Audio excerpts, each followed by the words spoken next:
informasi berikutnya pemirsa, DPRD Provinsi Sumatera Selatan dalam hal ini Bapemperda melakukan uji publik terkait rencana peraturan daerah inisiatif DPRD Sumsel pelestarian nilai-nilai budaya warga dalam masyarakat yang akan menghadirkan sejumlah narasumber yaitu akademisi, penggiat sejarah, Pemprov Sumsel serta ahli hukum.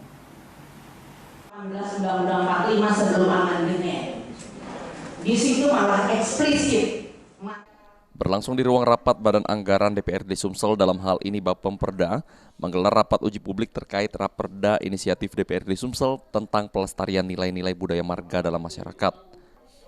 Rapat yang dipimpin langsung oleh Ketua Bapemperda DPRD Sumsel Thoyib Rakimbang ini menghadirkan sejumlah pembicara, yaitu kalangan akademisi, sejarawan, Pemprov Sumsel serta ahli hukum, dan dihadiri oleh pihak-pihak terkait lainnya.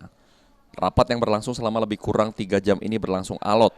Pasalnya, para pembicara menyampaikan ide pemikiran mereka terkait Raperda Inisiatif DPRD Sumsel tersebut, serta juga para pihak yang hadir melakukan pertanyaan dengan pembicara serta anggota DPRD Sumsel, dalam hal ini anggota Bapemperda DPRD Sumsel.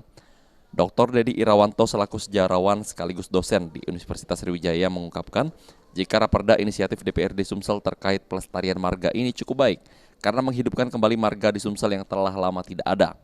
Namun menurut Dedi, sedikit ada kesulitan marga saat ini dengan masa lalu, karena marga pada zaman dahulu cukup luas.